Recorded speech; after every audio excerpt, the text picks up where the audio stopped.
Je vous l'ai dit, monsieur l'avocat général, au cours des débats, et je vous le rappelais tout à l'heure en commençant, et j'y reviens et j'y insiste, je vous ai dit, c'est vrai, nous n'avons pas de témoin, pas un seul témoin qui puisse affirmer « J'étais avec Gabriel Beaupré. Il n'a pas tiré sur sa femme, il est innocent du crime dont on l'accuse. » C'est vrai.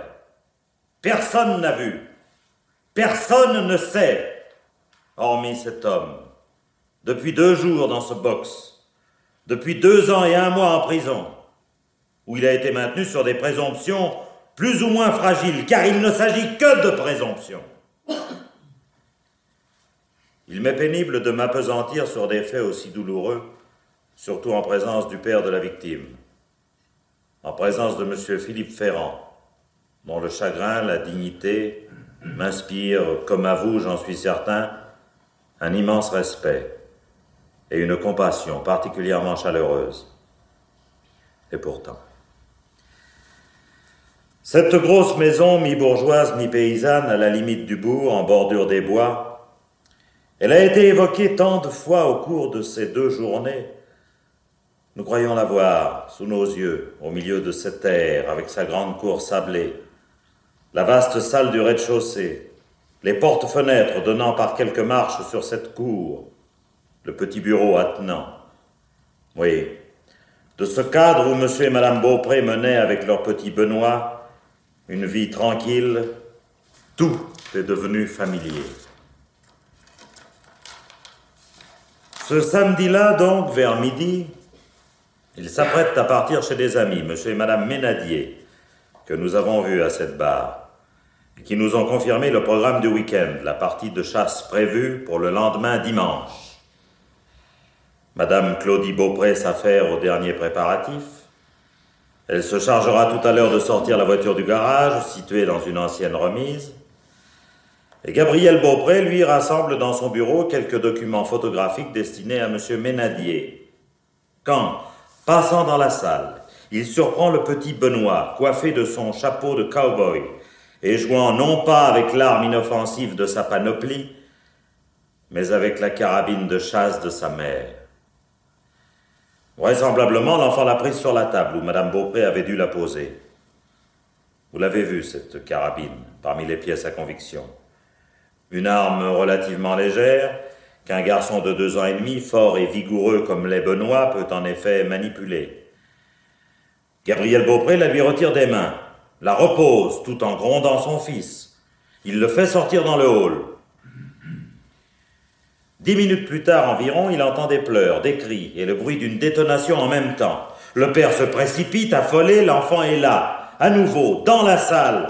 Il est tombé, près de lui le chien, et sur le parquet la carabine. L'enfant crie, il a eu peur, mais Gabriel Beaupré le constate immédiatement, il n'est pas blessé.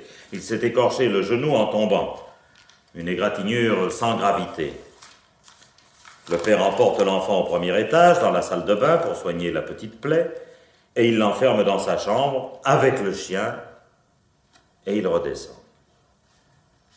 Alors seulement, et c'est bien normal, il cherche dans la pièce les points d'impact des plombs.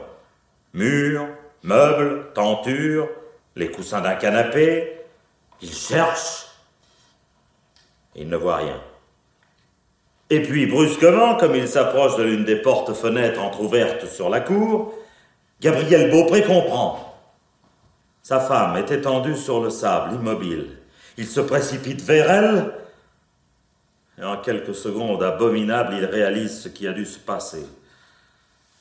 Madame Beaupré se dirigeait vraisemblablement vers le garage, quand, par un hasard dramatique, la gerbe de plomb l'a atteinte dans le dos. Mon client refuse de croire au pire. Il transporte sa femme dans la maison, essaie de la ranimer. En vain, hélas. Il téléphone au médecin de la famille, le docteur Dugard, que nous avons entendu hier. Puis il appelle Madame Pauline Renaud, sur le témoignage de qui nous reviendrons dans un instant. Il s'accroche à l'espoir d'un secours possible, mais Madame Renaud est partie et Gabriel Beaupré reste seul. Il attend l'arrivée du médecin. Le docteur Dugard ne peut plus rien pour Madame Beaupré, elle a cessé de vivre. Comme il ne s'agit pas d'une mort dite naturelle, la gendarmerie enquête. Il s'agit d'un accident. Un fusil qui part tout seul à l'occasion d'une chute, hélas. Cela s'est déjà vu plus d'une fois. La carabine de Madame Beaupré a une détente très sensible. Le système de sûreté a pu sauter, ou même en manipulant l'arme. Le petit Benoît a pu l'enlever sans réaliser ce qu'il faisait. Et puis le lundi, Madame Pauline Renaud rentre chez elle, après avoir passé 48 heures auprès de son fils. Elle apprend le drame. Pauline Renaud vit depuis sa jeunesse dans un bâtiment des dépendances.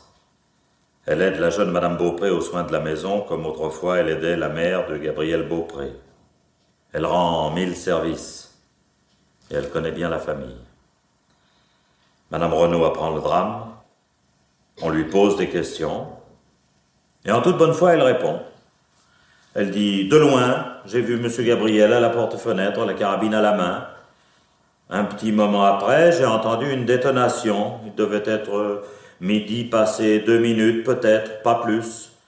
J'étais en retard pour partir à la gare prendre la Micheline de 12h12. Habituellement, je pars toujours à midi juste, alors je me dépêchais. Mais de toute façon, Madame Renaud n'a pas prêté une attention particulière à ce coup de feu. Car elle a pensé, nous a-t-elle dit, que Gabriel Beaupré tirait peut-être sur un corbeau. En période de chasse, le bruit d'une détonation ne saurait émouvoir personne, on a l'habitude. Et Madame Renaud se hâte vers la gare. Quand on lui demande si elle a entendu le petit Benoît pleurer et crier, elle répond oui, je l'ai entendu. Mais c'était un moment avant, 10 minutes avant peut-être. Alors, la thèse de l'accusation commence à prendre forme. À cet homme que le drame a frappé de stupeur, on reproche de ne pas avoir pensé à tout dire, tout de suite, d'avoir attendu la déposition de Pauline Renaud pour donner certains détails, importants certes, mais qui avaient échappé momentanément à sa mémoire. Car c'est en effet cette déposition qui ravive ses souvenirs. On lui reproche ses réticences, on qualifie ses explications de laborieuses. Allons, mais qu'on se mette un peu à sa place. D'ailleurs, il ne nie rien, il me semble. Il ne cache rien. Il reconnaît que Pauline Renaud a pu le voir sur le seuil de la porte-fenêtre, la carabine à la main. C'est possible, dit-il, j'y suis allé quand j'ai vérifié, comme on le fait presque machinalement, d'un simple geste et d'un coup d'œil, que le cran de sûreté était bien mis. Le regret de toute sa vie, vous a dit hier mon client, je vous le rappelle, ce sera de n'avoir pas pensé à mettre l'arme tout à fait hors de portée de son fils, en la reposant non pas sur la table comme il l'a fait, mais sur un meuble plus élevé. Monsieur l'avocat général, tout comme Maître Cauchois, mon confrère de la partie civile, vous admettez que l'enfant est bien effectivement tombé. Il me paraît difficile d'ailleurs de le contester. Je ne saurais vous dire combien je répugne à mettre en cause, si peu que ce soit, ce petit enfant, si innocente que soit sa participation à ce drame, si tranquille que soit sa vie maintenant dans la famille de son père, qui en a la garde. Si tranquille parce que, grâce à Dieu, il a tout oublié. Cependant, je ne peux me résoudre à passer sous silence ce que je n'ose appeler son témoignage. Mais enfin, et je vous rappelle ses réponses aux quelques simples questions que la police lui a posées en présence de son père. Il parlait alors fort peu, dans le langage si touchant de l'enfance. Il disait « Ah bobo, Benoît, fais boum avec toutou ». Et il montrait son genou écorché, la tache rouge du mercurochrome. Mais pour le reste, il ne s'était rendu compte de rien. Et à cet homme, monsieur l'avocat général, à cet homme qui aujourd'hui dans ce box ne peut retenir ses larmes, vous dites « L'enfant est tombé, oui, mais pas à midi moins 10, et sans que le coup parte. » Pour vous justifier, vous avez déplacé dans le temps cet incident, vous en avez fait un accident. Mais c'est vous qui avez tiré d'une position relativement basse, après une préméditation de quelques minutes, je le veux bien. Vous n'avez fait ce jour-là qu'utiliser les circonstances, peut-être, mais parce que le désir de vous débarrasser de votre femme vous habitait depuis longtemps. vertu de quoi cette accusation, mesdames, messieurs les jurés? Je vous le demande. Oh, je sais, il y a l'aveu. Cet aveu qui, à mes yeux, n'en est pas un. Quant au cours de l'instruction, terrassé par une fatigue sans nom, cet homme a avoué. Qu'est-ce qu'il a dit? Il n'a pas dit « c'est moi ». Oh non, j'ai là le rapport. Il a dit « admettons que c'est moi. Et s'il vous plaît, monsieur le juge, laissez-moi tranquille ». Moins de 48 heures plus tard, mon client se rétractait, en expliquant son généreux mensonge, un mensonge inspiré par sa tendresse pour son fils. Oui, brusquement, cet homme avait eu peur pour l'avenir du petit Benoît, pour son équilibre, si un jour il venait à apprendre ce qui s'était passé. Alors, il avait tenté d'assumer, lui, toute la responsabilité du drame.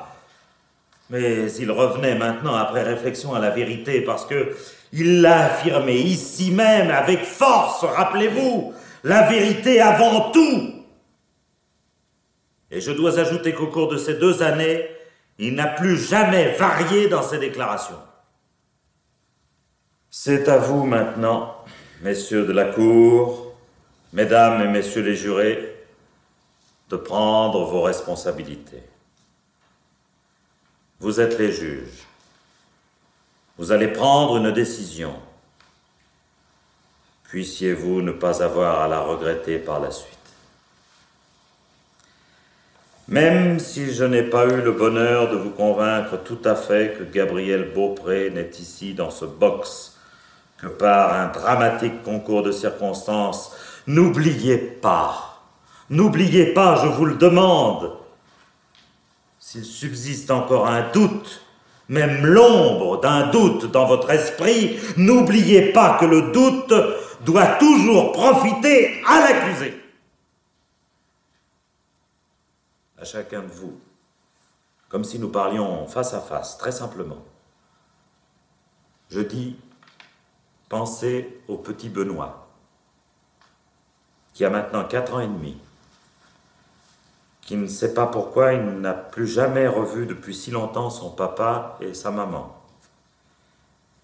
Demain, il peut retrouver son père, acquitté par vous, car c'est bien entendu l'acquittement de Gabriel Beaupré que je vous demande. Sur mon honneur et ma conscience, tels sont les premiers mots inscrits sur le bulletin de déclaration qui vous sera remis dans un instant dans le secret de la chambre des délibérations. Mesdames, messieurs les jurés, j'ai foi dans l'honneur et dans la conscience de chacun de vous. Accusé, levez-vous. Avez-vous quelque chose à ajouter pour votre défense? Non, Monsieur le Président, Parlez bien en face du micro, nous vous entendons mal. Non. Non, Monsieur le Président. Non, je ne vois pas ce que je pourrais ajouter. Mais vous pouvez encore revenir sur vos déclarations. Si vous ne nous avez pas dit toute la vérité, il est encore temps. Je vous adjure, Beaupré, une dernière fois. Je n'ai pas tué ma femme, Monsieur le Président. Je déclare les débats terminés. La Cour va se retirer pour délibérer. Mesdames, messieurs les jurés, voici les questions auxquelles vous aurez à répondre. L'accusé est-il coupable d'avoir, le 19 octobre 1970, volontairement donné la mort à Madame Claudie Beaupré, née Ferrand, son épouse? A-t-il agi avec préméditation? Existe-t-il des circonstances atténuantes en faveur de l'accusé? Je vous donne lecture de l'instruction suivante. La loi ne demande pas compte aux jurés des moyens par lesquels ils se sont convaincus. Elle ne leur prescrit pas de règles desquelles ils doivent faire particulièrement dépendre la plénitude et la suffisance d'une preuve. Elle leur prescrit de s'interroger eux-mêmes dans le silence et le recueillement et de chercher dans la sincérité de leur conscience quelle impression ont faite sur leur raison les preuves rapportées contre l'accusé et les moyens de sa défense. La loi ne leur fait que cette seule question qui renferme toute la mesure de leur devoir. Avez-vous une intime conviction? Garde, faites retirer l'accusé. L'audience est suspendue.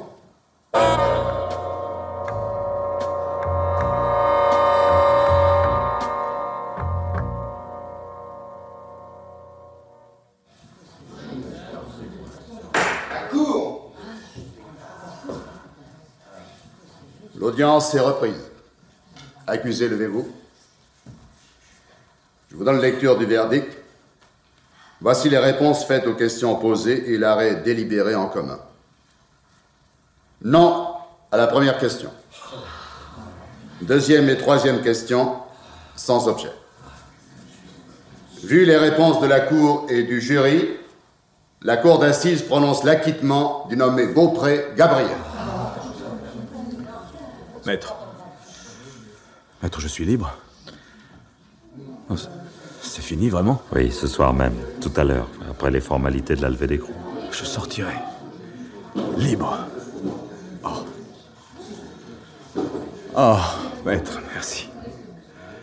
Sans vous, je ne sais pas quoi vous dire. Non, ne dites rien, je comprends. J'aurais voulu pourtant... Alors, nous nous reverrons.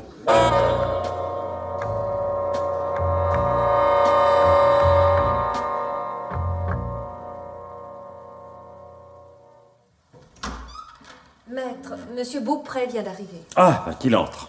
Faites-le entrer, Marianne. Monsieur, si vous voulez venir. Pardon, Ah, maître. Bonjour, monsieur Beaupré. Je suis heureux de vous accueillir. Mon cher maître, bonjour. Asseyez-vous, je vous en prie. Ah, dans le fauteuil, voyez. Là. Merci. Alors.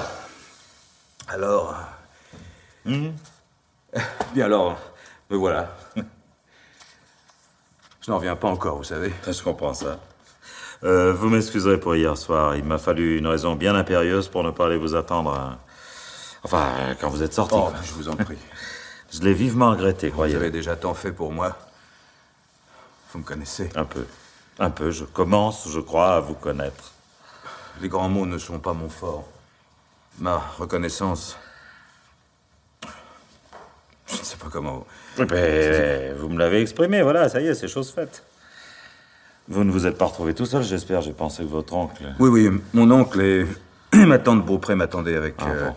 Avec la sœur de ma tante, vous savez, Denise Pierret. Denise Pierret. Ah oui, parfait. Enfin, la demi-sœur, Oui, plus je vois. exactement. C'est un peu compliqué. Non. Histoire. Votre famille s'occupe de votre fils, je crois. Hein? Non, c'est la sœur de... Ah s'occupe oui, de- oui. s'occupe de oui, mon c'est- fils. oui. Oui, je me repère, ça y est, maintenant. Alors, le petit? Benoît. Oui. Oh, j'ai trouvé changé. Un petit gars magnifique, mais... Oui.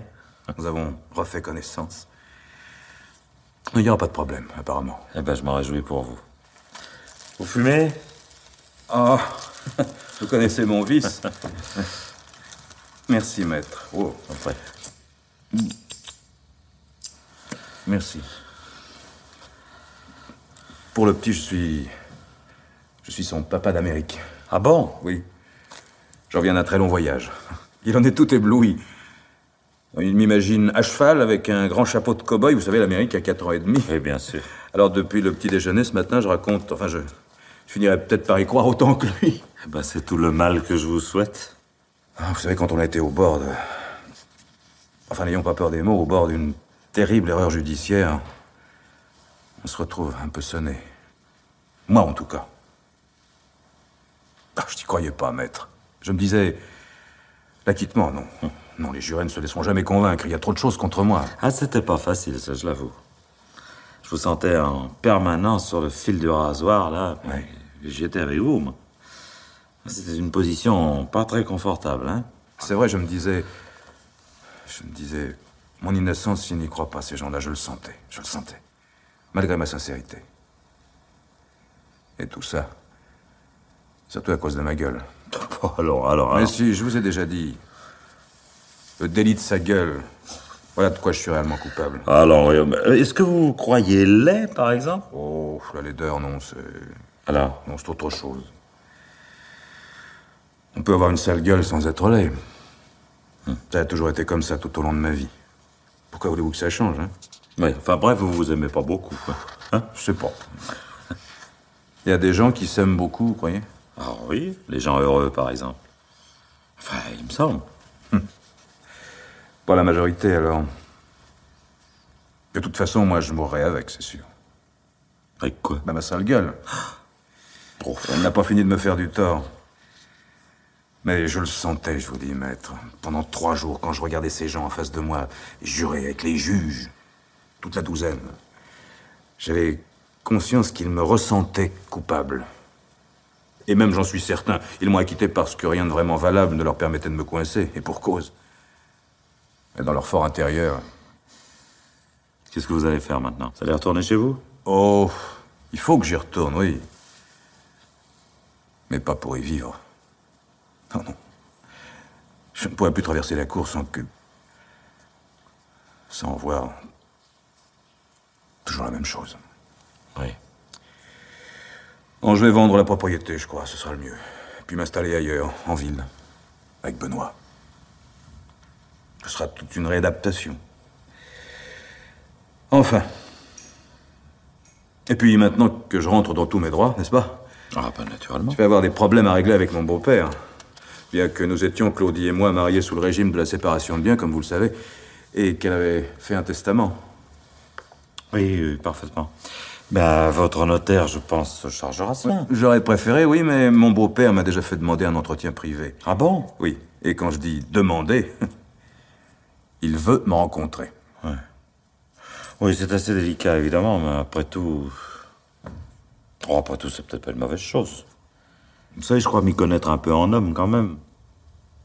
Il me semble... je peux me tromper.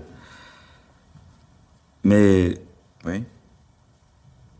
Dites. Ben, il me semble que M. Ferrand... est un homme très bien. La partie adverse, maître. Oh, vous savez, chacun est l'adversaire de l'autre, hein. Mais on peut estimer son adversaire.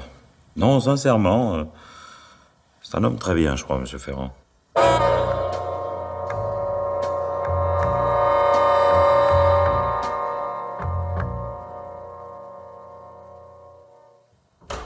Qu'est-ce que c'est? Maître, je vous dérange. Ben, franchement, oui, Marianne. Qu'est-ce qu'il y a? Monsieur Ferrand est là. Monsieur Ferrand, monsieur... Philippe Ferrand, le père de Madame Beaupré? Oui, il vient d'arriver. Mais qu'est-ce qu'il veut? Vous voir, maître. Me voir? Qu'est-ce que ça signifie me voir? Je n'ai pas à le recevoir, moi, c'est pas mon rôle. Enfin, vous lui avez pas dit? Si, bien sûr, mais il insiste. Bon, bah, qu'est-ce que vous voulez? Faites-le entrer. Bien, je vais chercher Monsieur Ferrand, maître. Ouais. Monsieur, si vous voulez vous donner la peine, Maître Giquel va vous recevoir. Ah, parfait. Je vous remercie, mademoiselle. Veuillez m'excuser, maître. Mais bonjour, monsieur. Votre démarche me surprend quelque peu, je l'avoue. Je tenais en effet à ce qu'elle vous surprenne. Alors, vous avez réussi. Asseyez-vous, monsieur, je vous en prie. Prenez le fauteuil. Merci. Je serais venu dès le lendemain du procès, maître, si la fatigue, la tension nerveuse ne m'avaient retenu à la chambre ces 3 jours. Mais vous me voyez rétabli et ma première visite est pour vous. Mais je m'étonne, monsieur Ferrand, qu'elle ne soit pas plutôt pour votre avocat. J'ai appelé ce matin chez Maître Cauchois et on m'a appris qu'il avait été emmené d'urgence hier en clinique. Ah, ça, je l'ignorais. Pour une intervention grave, je crois. Mais de toute façon, c'est vous que je voulais voir, Maître Giquel. Dans quel but, monsieur? Un but assez mal défini, à la vérité. Pour parler avec vous. Oui. Je vous écoute, monsieur. Voyez-vous, maître, j'ai enseigné le latin et le grec pendant près de 40 ans à des générations d'adolescents. Je parlais beaucoup avec mes élèves. Je suis maintenant un vieil homme, j'ai 72 ans. Ah, mes compliments. Oh, il n'y a pas de quoi. L'état de vieil homme est une situation à laquelle on arrive sans se forcer. Je suis donc parvenu à un certain âge. Et plus que jamais, je crois qu'il faut parler avec les hommes. Surtout quand on a quelque chose à dire. Et qu'avez-vous à me dire, monsieur Ferrand? Mon indignation, maître. Ah oui? Vous avez devant vous un vieil homme indigné. Oui, je le conçois très bien. Ce verdict est une iniquité. C'est votre opinion, monsieur, libre à vous. Mais bien sûr, libre à moi. Cette fameuse ultime question, vous savez, qu'on pose aux jurés. Avez-vous une intime conviction? Eh bien, mon Dieu, oui, moi j'en ai une. Fondée sur 1000 choses. Et profonde. Je vous assure. Gabriel Beaupré a tué ma fille, maître. Froidement. D'une décharge de chevrotine dans le dos. Il a été acquitté, mais il est coupable. Il va de soi que je ne mets absolument pas en doute votre bonne foi, pas plus que votre talent. D'ailleurs, mon gendre s'est toujours présenté à vous comme l'innocence incarnée, j'en suis certain, je le connais. Et puis, je ne l'ignore pas. J'avais un vieil ami avocat, un ami de mon père, plutôt maître Maurice de la Motte. Vous l'avez connu peut-être? De la Motte, non, je ne vois pas. Il m'avait parlé, je m'en souviens, de ce réflexe classique et dérisoirement enfantin du coupable qui se dit « Mon avocat me défendra mieux si je lui soutiens jusqu'au bout que ce n'est pas moi. » Enfin, cela peut arriver, en effet. Cette carabine avec laquelle Beaupré a tiré sur ma fille, c'est moi, maître, c'est moi qui l'avais offerte à ma petite Claudie quand elle était jeune fille et qu'elle a commencé à chasser. Excusez-moi. Mais je comprends très bien, monsieur Ferrand. Mais je crains, malheureusement, de ne pas pouvoir vous être très utile. Vous m'écoutez. C'est déjà quelque chose.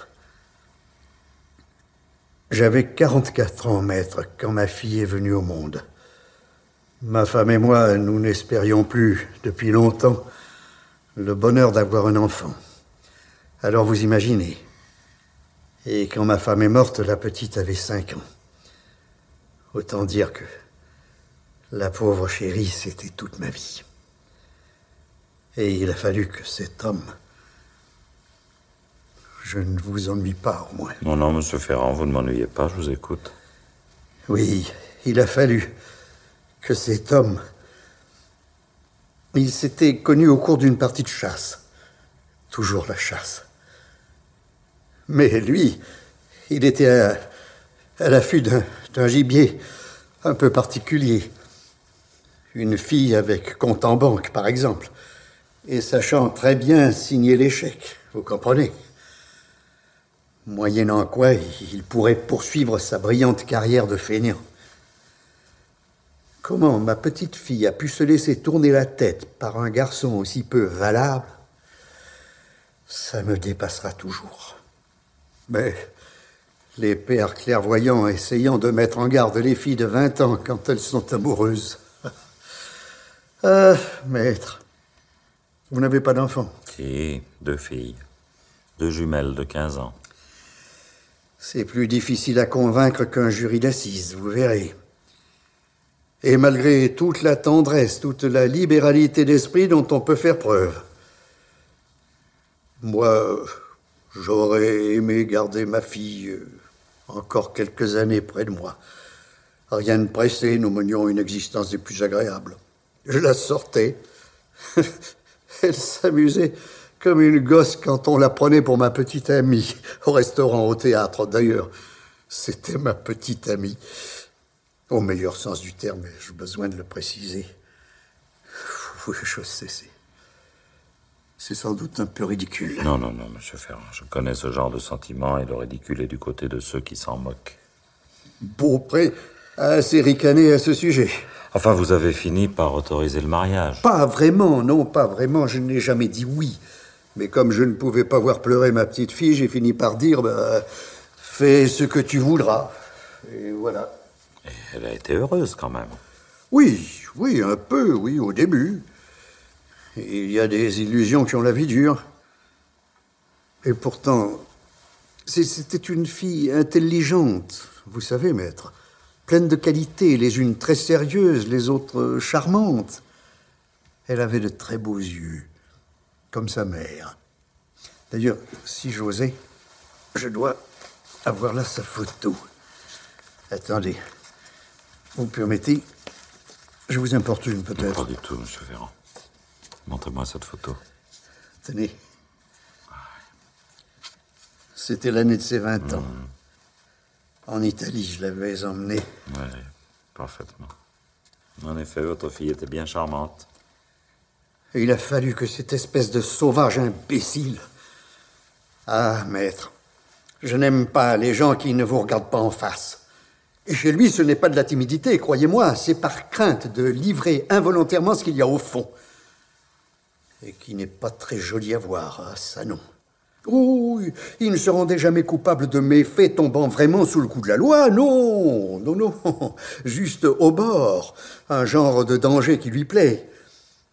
Et cette mollesse dans la bouche, vous avez remarqué? Toute cette veulerie dans le bas du visage. Sans compter la paresse. L'atelier de poterie, je l'ai entendu, moi, faire des discours sur le renouveau du métier manuel. Pour un peu, on y aurait cru. Très fort sur la théorie, le bonhomme. Mais quand il s'agit de retrousser ses manches, ça... C'est plus facile de jouer les barbeaux en soutirant de l'argent à sa femme, en exigeant, avec menace à l'appui.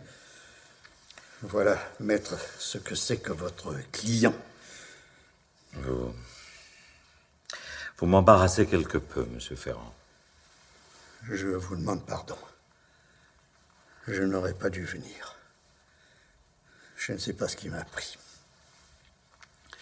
Où est mon chapeau? Oui, je suis obligé de porter un chapeau.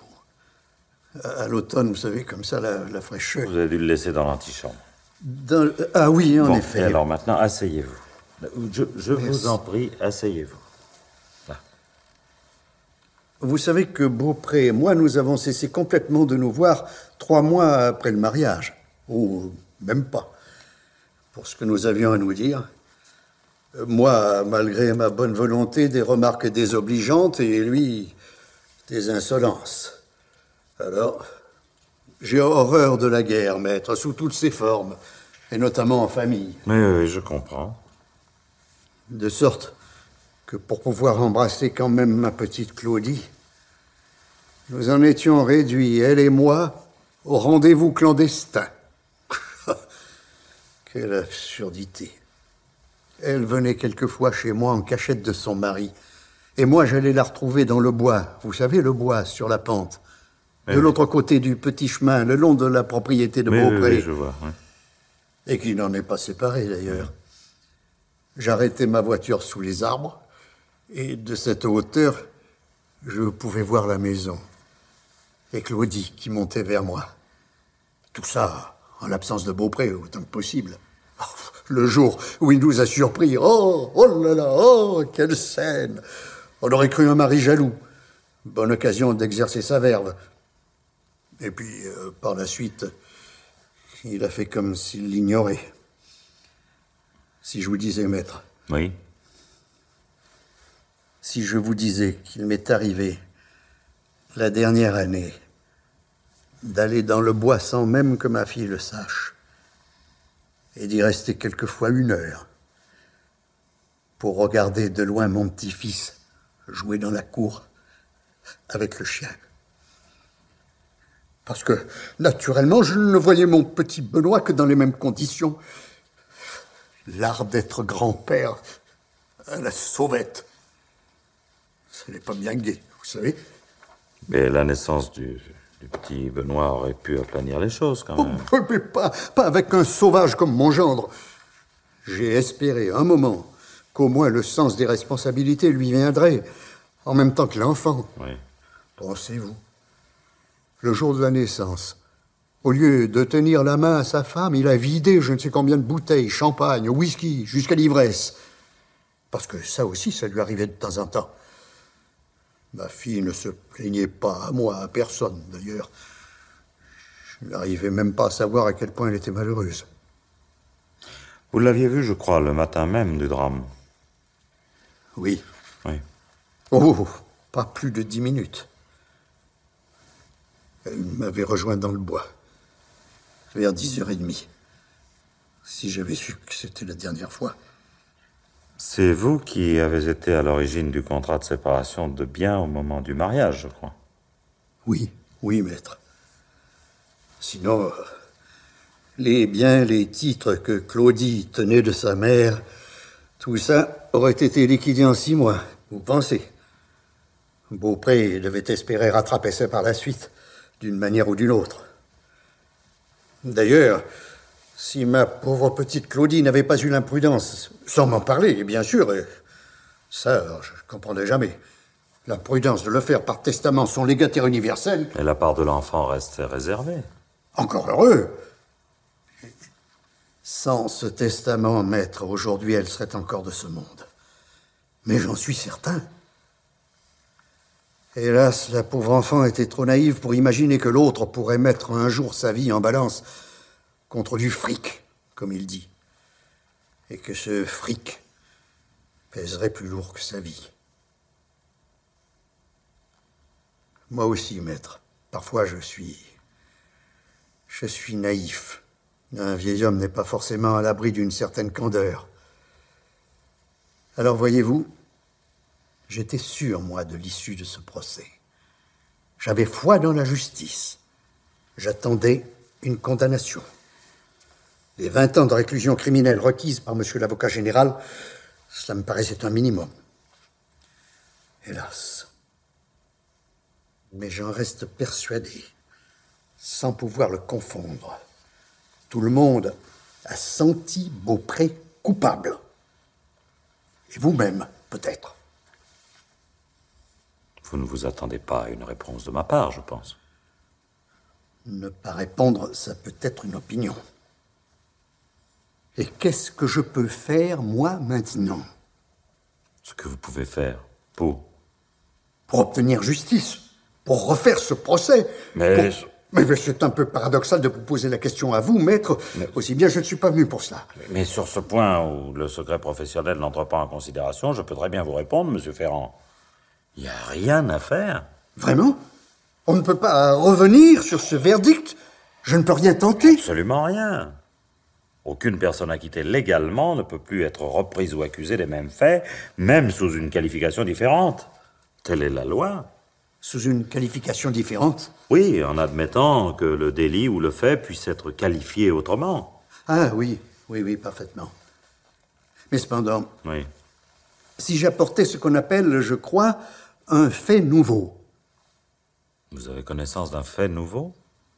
Non, je dis si j'apportais. Non, et même, l'incidence d'un fait nouveau n'est valable que dans le cas contraire. Le cas contraire? Oui, enfin, je veux dire quand il s'agit de la révision d'un procès destiné à établir l'innocence d'une personne injustement condamnée. Ah oui. Oui, je comprends. Oui. Vous savez, cette formule assez répandue, mieux vaut un coupable en liberté qu'un innocent condamné. Oui, oh, je suis d'accord, je suis 100 fois d'accord, oui, maître. Mais quand ce coupable vous a tué bien vilainement ce que vous aviez de plus cher au monde, ah, maître, je ne suis pas sûr, moi, voyez-vous, qu'il n'y ait vraiment rien à faire.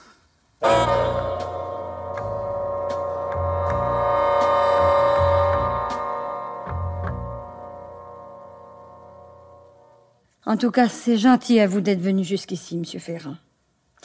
Dites, si je vous offrais un petit café, hein? Je viens juste de le faire. Vous savez que je le réussis comme personne, il paraît. Hein? Ou alors, une petite tasse, Madame Pauline. Avec plaisir. Ah bon. Alors, une petite tasse, oui. Oui, je vous disais, pour ce qui est de monsieur Gabriel, il faudra pas qu'il me demande de revenir à la propriété. Oh, ça non, hein. Je m'y réhabituerai pas. Je serais surpris qu'il vous le propose. Vous avez été pour lui un témoin dangereux. Ah, puis je me trouve bien ici. Qu'est-ce que vous voulez, avec mon fils, ma petite bru. Alors pourquoi vous dites un témoin dangereux? J'ai pas dit autre chose que la vérité. Justement. Enfin, on en a fini avec tout ça. C'est pas trop tôt, mon Dieu. Hier, je suis allé voir mon petit-fils dans la famille de mon gendre, vous savez. On ne peut quand même pas m'empêcher de le voir. Oh, mais il n'y a pas de raison. Vous êtes le grand-père. Oui, mais on m'a bien fait sentir que j'ai eu tort d'arriver sans prévenir. Eh ben... Prenez donc un peu de café, tenez. Il va être froid. Bon, merci. C'est la jeune sœur de la tante. Vous la connaissez? Qui est venue m'ouvrir. Je pense bien que je la connais. Denise Pierret. Je l'aime pas, moi, cette fille-là. Elle a un air qui me revient pas. Elle a bien essayé de cacher sa main, très vite, sa main gauche. Ah oui? Par exemple? Mais j'ai reconnu tout de suite à son doigt une bague de ma fille. C'est pas possible. Une bague de valeur. Je l'avais offerte à ma fille pour ses 18 ans. Alors, qu'est-ce qu'elle fait aujourd'hui, cette bague, à l'annulaire de cette Denise Pierret, je vous le demande? Mais comme on pourrait aussi bien dire, une bague de fiançailles, en somme. Eh ben... Et quand mon gendre a-t-il pu la lui donner? Normalement, les bijoux de ma fille ont été mis sous séquestre. À moins qu'entre le moment du drame et son arrestation, le samedi même ou le dimanche, il ait eu la délicate attention de lui faire ce cadeau. Est-ce qu'elle est venue, Denise Pierret? Mais j'étais pas là. Après votre retour. Attendez... Le lundi, mais vous avez raison, elle est venue, avec la famille. Madame Pauline, je vous en supplie, rappelez-vous, vous êtes sûre, vraiment sûre, de n'avoir entendu Benoît pleurer qu'une seule fois. Ah, ça oui. Ça sûr comme il y a un bon Dieu dans le ciel, monsieur Ferrand. Et pas à midi. Vers midi moins 10. Mais je peux pas me tromper, j'ai mes repères, moi. Revoyons cela une fois encore, s'il vous plaît. Oh non, à quoi ça sert? À vous faire du mal, mon Dieu. Non, dites, Madame Pauline, dites. À moins 10, hein? Moins 10 à peu près. D'abord, vers les moins le quart, j'ai causé avec Madame Claudie, puisqu'elle cueillait des dahlias pour emporter à ses amis, dans le jardin près de chez moi. Donc, pendant que j'allais détendre, parce que j'avais peur, oui. Quoi, détendre? Mais oui, mon linge, parce que j'avais peur qu'il se mette à pleuvoir. Oui. Et on était toutes les deux quand on a entendu le petit pleurer. Elle m'a même dit, si c'était grave, mon mari m'appellerait. Enfin, j'y vais. Bonne journée, Madame Pauline. Et elle m'a fait un beau sourire avant de retourner vers la maison avec ses fleurs. Mais vous n'aviez pas dit tout de suite que vous aviez aperçu mon gendre à la porte-fenêtre avec la carabine? Pourquoi, Madame Pauline? Oh, mais ça m'avait échappé. Et puis quand ça m'est revenu, je me demandais s'il fallait le dire ou pas. Bon, enfin, vous l'avez vu. Ah oui? Vous l'avez vu 3 ou 4 minutes, ou 5 minutes avant votre départ. Puis, vous avez entendu la détonation. Juste comme je fermais ma porte à clé, oui. Mais sans entendre le petit crier ni pleurer. Monsieur Ferrand, si Benoît avait crié ou pleuré à ce moment-là, je ne vois pas pourquoi je ne l'aurais pas entendu aussi. Donnez-moi donc encore un peu de votre café, Madame Pauline, vous voulez? Ah, ça me fait plaisir. C'est que vous le trouvez bon. Hein. Oui, et puis j'en ai bien besoin, je vous assure.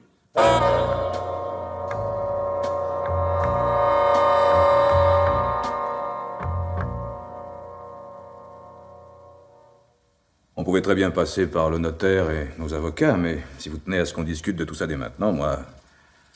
C'est comme vous voulez, père. Ah non, je vous en prie. Qu'est-ce qu'il y a? Vous ne m'avez jamais appelé père, le mot vous écorche la bouche. Alors inutile, ne vous forcez pas. Comme vous voudrez. Il me semblait que l'affaire terminée, et moi l'avais de tout soupçon, puisque le même malheur nous a frappés. Le même malheur? Ben oui. Si vous avez perdu votre fille, moi j'ai perdu ma femme. Ça pourrait nous rapprocher. Je ne cherche pas de rapprochement. Comme vous voudrez, monsieur Ferrand. En ce cas, c'est probablement la dernière fois que nous nous voyons. Je le souhaite. Alors moi aussi, je le souhaite. Je ne peux évidemment pas vous empêcher de voir votre petit-fils. Encore heureux. Vous vous êtes déjà assez bien arrangé pour qu'il ne me soit pas confié. Oh, s'occuper d'un enfant de cet âge, pour un monsieur qui n'est plus tout jeune, c'est un peu lourd. Mais bien sûr. À propos, vous êtes venu voir Benoît hier, à l'improviste, j'ai su ça. À l'avenir, il faudra fixer les heures et les jours. Je ne tiens pas, quand je vais chez mon oncle, à courir le risque de vous croiser dans un couloir. Moi non plus. Après cette petite passe d'armes très réussie, si nous nous occupions des choses sérieuses. Non, pardon. Vous fumez? Non. Voulez-vous boire quelque chose? Non, non, rien. Bon, rien pour Monsieur Ferrand, mais pour moi, vous m'excuserez, j'ai soif.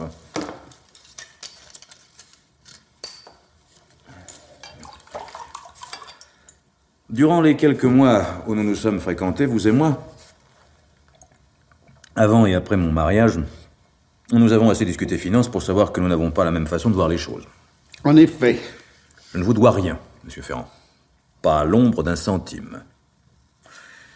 Et ce serait plutôt moi qui pourrais vous demander des dommages-intérêts, à vous, la partie civile. Oh, par exemple, vous êtes fou. Et je ne vois pas ce que vous pourriez me réclamer. Je ne réclame rien, comme vous dites. Je vous fais penser, puisque vous n'avez pas l'air d'y penser tout seul, que vous pourriez me proposer quelques souvenirs de ma fille. Ça se fait. Ma femme m'a institué son légataire universel. Pour la part de ses biens qui ne revient pas à Benoît, naturellement, j'en disposerai. Et je serai le tuteur légal du petit. Le partage sera fait en toute justice. Je tiens à certains bijoux. Ceux que je lui ai offerts, et ceux de sa mère. Ils sont toujours sous scellés. Tous? Naturellement. Vous en êtes sûr? Absolument. Et quand la loi me permettra de les récupérer, mon Dieu, je verrai ce que je peux faire. Il doit bien y avoir quelque part une liste. Nous aurions pu déjà décider entre nous de... Monsieur Ferrand, un jour, il y a longtemps, vous m'avez reproché d'aimer les discussions de marchands de tapis. Aujourd'hui, ce serait plutôt vous, le marchand de tapis, non? Beaupré. Je vous assure, moi, je n'ai pas encore compté les petites cuillères. Bon, décidément, vous ne buvez rien? Beaupré, regardez-moi en face au moins une fois. Je ne peux pas, je me sers à boire, vous voyez bien. Regardez-moi en face, bon Dieu! Vous êtes le plus sale type que j'ai jamais rencontré. Le plus cupide, le plus répugnant. Vous êtes décourageant, Monsieur Ferrand. Et en plus, vous n'avez rien dans le ventre. On peut vous dire n'importe quoi. Si vous étiez un homme de mon âge, je vous aurais déjà envoyé mon poing dans la figure, alors ne vous plaignez pas, vous avez de la chance. De la chance, vraiment? C'est vous qui avez de la chance de vous en tirer avec un acquittement. Pourquoi pas les félicitations du jury pendant que nous y sommes? Ah non! Non, Monsieur Ferrand, je vous en prie. Non, je suis fatigué. Je sors de prison, moi, figurez-vous. En bonne justice, on aurait dû vous y boucler jusqu'à l'heure de votre mort. Vous n'espérez pas que je vais vous répondre, ainsi soit-il. Oui, je suis fatigué d'entendre parler de cette malheureuse affaire. Et si vous n'avez pas un autre sujet de conversation à me proposer, sérieusement, Monsieur Ferrand, je me ferai une joie de vous raccompagner jusqu'au portail. Beaupré. Alors? Depuis combien de temps? Des années, peut-être. Rêviez-vous? Moi? Je ne rêve jamais, grâce au ciel. Depuis combien de temps, autour de cette idée d'un accident bien malheureux, bien vraisemblable, qui viendrait enlever ma pauvre petite Claudie à votre affection? Quelle occasion inespérée, hein? Le mauvais coup décidé très vite, exécuté très vite, sans hésiter. Vous n'avez même pas hésité à mettre en cause un petit enfant. Oh! Avec quelle subtilité! Benoît n'a pas vraiment tiré, ça s'est fait tout seul. Le hasard, vous connaissez, le hasard qui fait si bien les choses. Mais que ce soit particulièrement abominable de mêler un enfant, le vôtre, à une pareille affaire, alors là, que vous importe. Vous êtes si certain que personne jamais ne connaîtra la vérité. Et pour vous, hein, la pourriture au fond de la poubelle, hein? Dès l'instant qu'on ne soulève pas le couvercle. C'est tout? Non. Ce n'est pas tout. Pourquoi cette personne, Denise Pierret, que j'ai vue hier, porte-t-elle au doigt une bague de ma fille? Quoi? Perles et brillants, vous savez très bien. La bague des 18 ans de ma petite Claudie.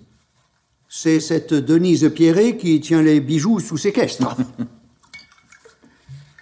Vous devriez consulter un spécialiste, Monsieur Ferrand. D'ailleurs, Claudie elle-même, je m'en souviens, m'avait parlé de vos yeux un jour. Non, de vos lunettes, plutôt. Certainement, vous voyez moins clair qu'autrefois. Vous croyez? Et si pourtant je vous avais vu? Pardon? Si moi aussi, je vous avais vu, Beaupré? Je ne comprends pas. À la porte-fenêtre, comme Madame Renaud. Vous m'avez vu?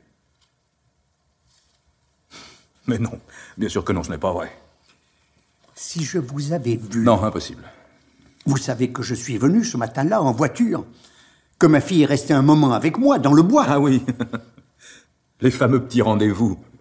Et si j'étais resté pour me promener, assister de loin à votre départ, si comme j'étais placé en hauteur par rapport à la maison, je vous avais vu, l'arme à la main, à 2 reprises, vous baisser en faisant le geste de viser. Quelques essais préliminaires, en somme. Impossible, je vous dis. Parce qu'il n'y avait rien à voir.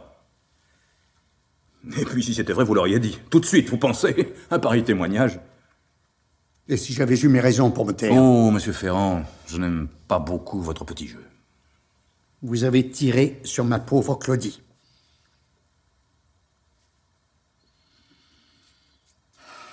C'est pitoyable. C'est pitoyable de voir un homme de votre âge... Elle, c'était la jeunesse. Elle avait 28 ans. Toute la vie devant elle. Un petit enfant à élever. Une fille si douce, si gentille, vous ne trouverez personne qui puisse dire quoi que ce soit contre elle. Parce que tout le monde l'aimait. Ma petite fille. Ma petite chérie. Ah non! Ah non, le procès ne va pas recommencer. Non, et puis tous les couplets de louanges, ah non, vous n'avez pas fini de lui brosser son auréole à votre sainte Claudie? Beaupré! Ah, je l'ai entendu des fois, la liste de ses prix de vertu, la douce, la gentille, la merveilleuse, et bien j'en ai marre, monsieur Ferrand! Vous entendez?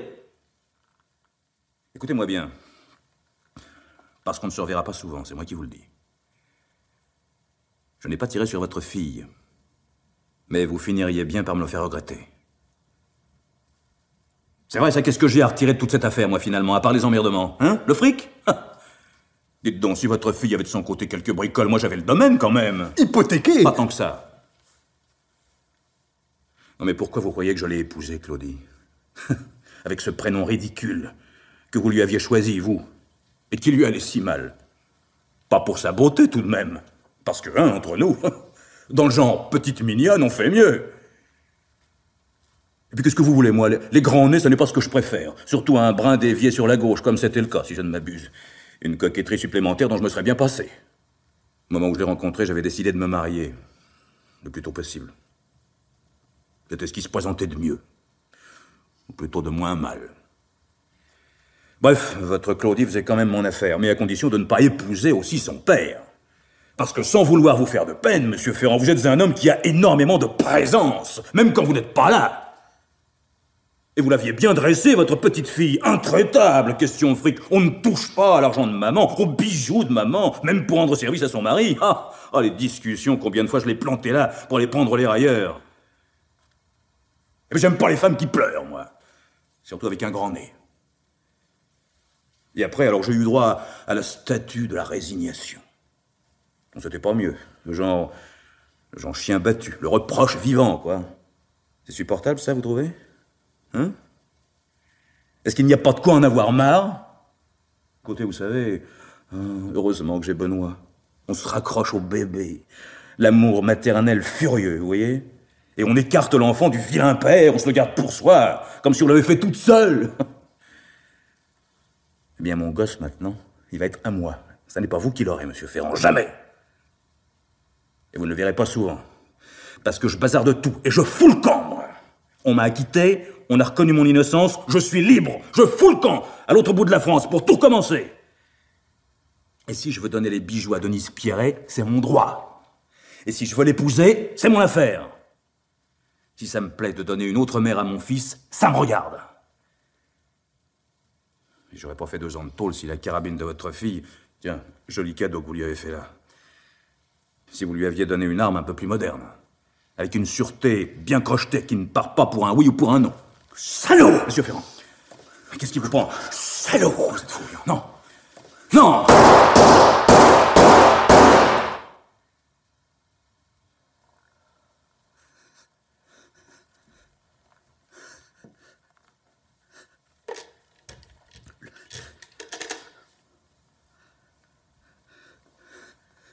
Le salaud.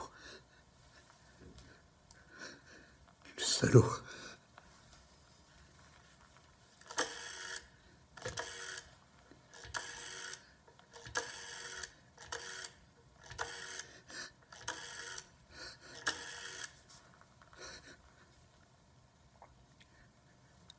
Allô? Je voudrais parler à Maître Giquel, s'il vous plaît. De la part de Monsieur Philippe Ferrand. Philippe Ferrand. Oui, c'est urgent, mademoiselle. Je vous en prie. Et je voudrais le voir tout de suite. Tout de suite.